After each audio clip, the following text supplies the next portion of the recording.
Hello friends, Lulu the library lady here. Let's see what adventure the library has for us today. Today's story time adventure is The Butter Battle Book by Dr. Seuss.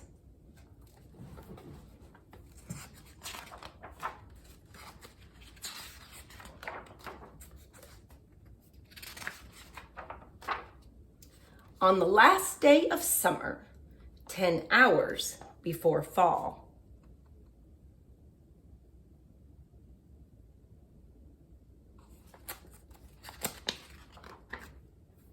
my grandfather took me out to the wall.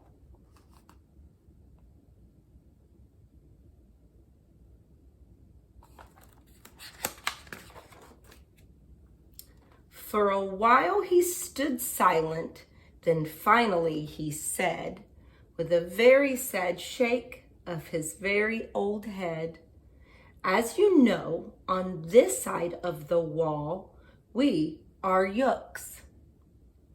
On the far other side of this wall live the Zooks." Then my grandfather said, "It's high time that you knew of the terrible, horrible thing that Zooks do. In every Zook house and in every Zook town, every Zook eats his bread with the butter side down."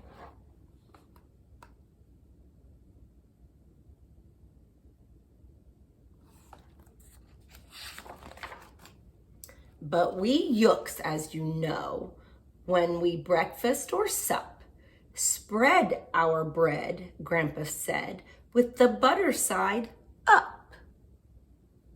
"That's the right honest way," Grandpa gritted his teeth. "So you can't trust a Zook who spreads bread underneath. Every Zook must be watched. He has kinks in his soul. That's why, as a youth, I made watching my goal. Watching Zooks for the Zook Watching Border Patrol."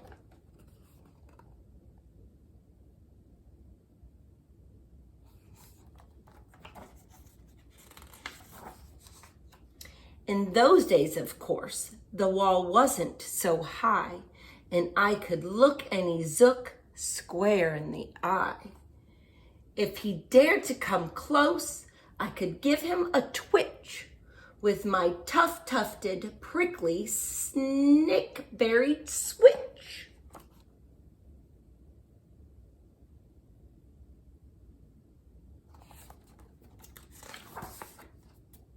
For a while, that worked fine. All the Zooks stayed away, and our country was safe. Then one terrible day, a very rude Zook by the name of Van Itch snuck up and slingshotted my snickberry switch.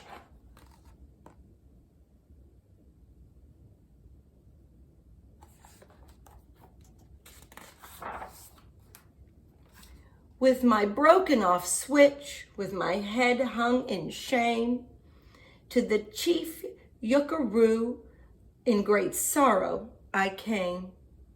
But our leader just smiled. He said, "You're not to blame, and those Zooks will be sorry they started this game. We'll dress you right up in a fancier suit. We'll give you a fancier slingshot to shoot." And he ordered the boys in the back room to figure how to build me some sort of triple sling jigger.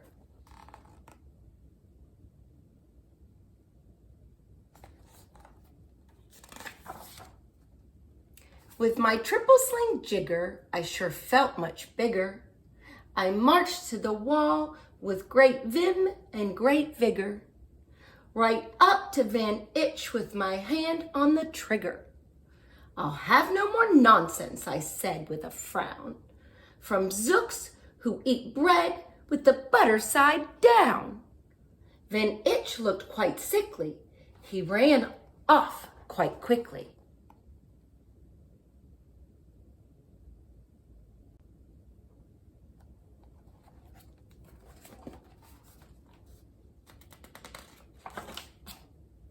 I'm unhappy to say he came back the next day in a spiffy new suit with a big new machine.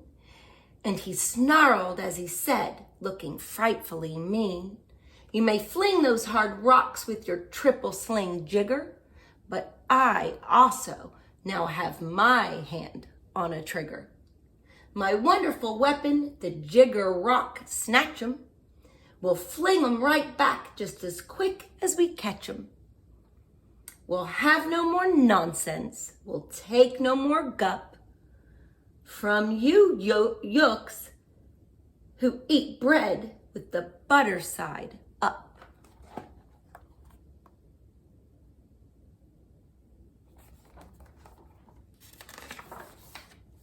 "I have failed, sir," I sobbed as I made my report to the chief yookaroo in the headquarters fort. He just laughed. "You've done nothing at all of the sort. Our slingshots have failed. That was old-fashioned stuff. Slingshots, dear boy, are not modern enough. All we need is some newfangled kind of gun. My boys in the back room have already begun to think up a walloping whiz-zinger one. My bright boys are thinking they're on the right track. They'll think one up quick and we'll send you right back."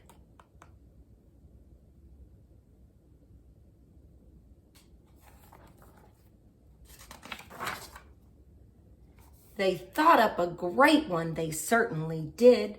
They thought up a gun called the Kickapoo Kid, which they loaded with powerful poo-a-doo powder and ants' eggs and bees' legs and dried fried clam chowder. And they carefully trained a real smart dog named Daniel to serve as our country's first gun-toting spaniel. Then Daniel, the Kickapoo Spaniel, and I marched back towards the wall with our heads held up high, while everyone cheered and their cheers filled the sky. "Fight, fight for the butter side up, do or die."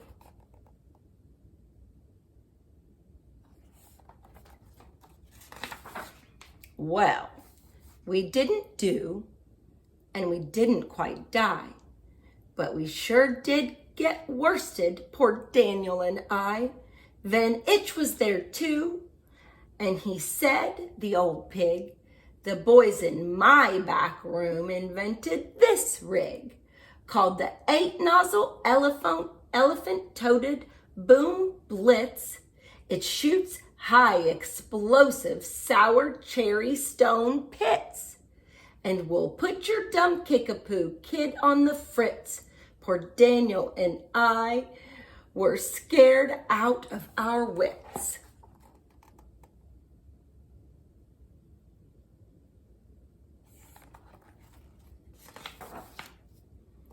Once more by Van Itch I was bested and beat. Once again I limped home from the wall in defeat. I dragged and I sagged and my spirits were low as I thought they ever could go, when I heard a boom-ba and a diddly-dee-dill, and our butter-up band marched up over the hill. The chief yookaroo had sent them to meet me, along with the right side up song girls to greet me. They sang, "Oh, be faithful, believe in thy butter," and they lifted my spirits right out of the gutter.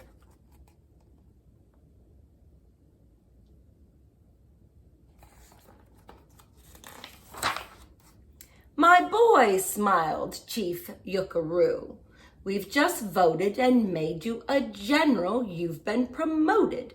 Your pretty new uniform's ready. Get in it. The big war is coming. You're going to begin it.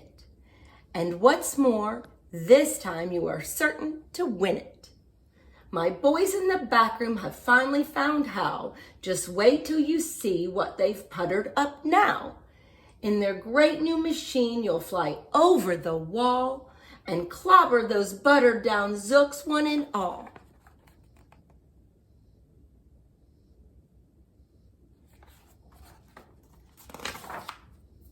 Those boys in the back room sure knew how to putter. They made me a thing called the utterly sputter. And I jumped aboard with my heart all aflutter and steered toward the land of the upside down butter. This machine was so modern, so frightfully new, no one knew quite exactly just what it would do.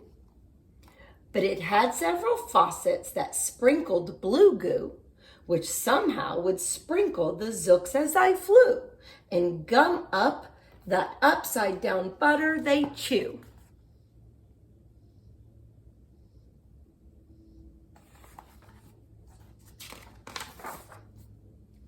I was racing pell-mell when I heard a voice yell, "If you sprinkle us zooks, you'll get sprinkled as well." Then Itch had a sputter exactly like mine, and he yelled my blue gooer is working just fine. And I'm here to say that if yooks can gook zooks, you'd better forget it, 'cause zooks can goo yooks.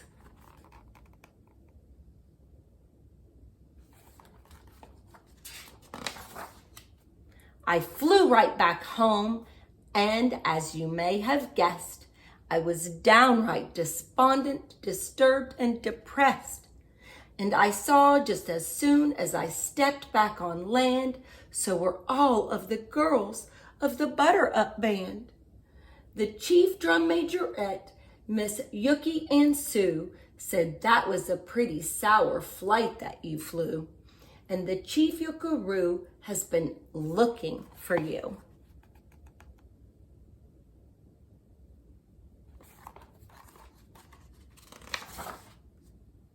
I raced to his office. The place was a sight.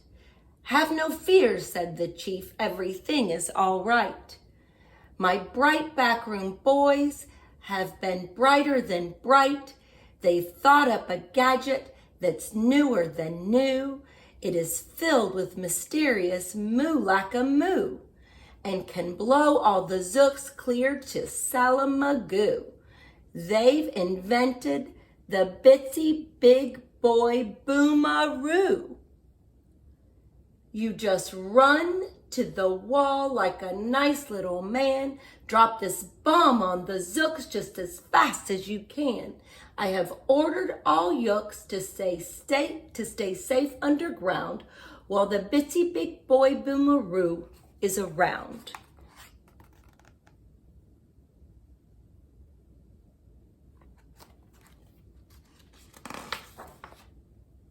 As I raced for that wall with the bomb in my hand, I noticed that every last yook in our land was obeying the chief Yukaroo's grim command.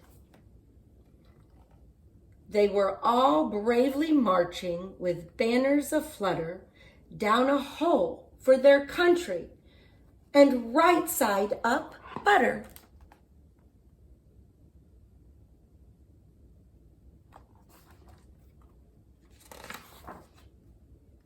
That's when Grandfather found me.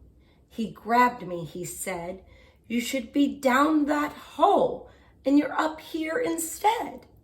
But perhaps this is all for the better somehow. You will see me make history right here and right now."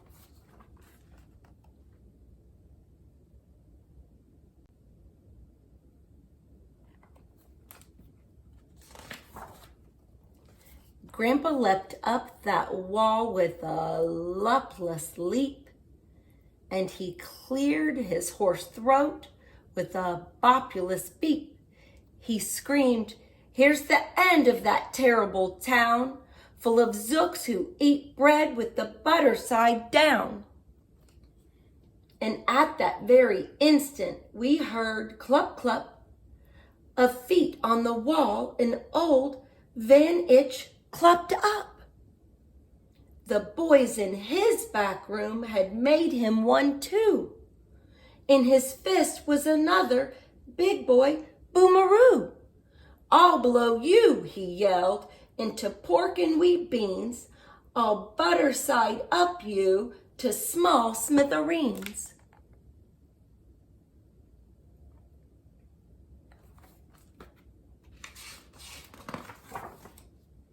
Grandpa, I shouted, be careful, oh gee.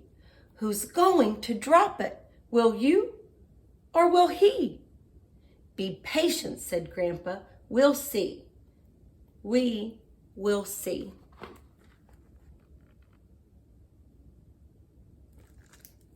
The end.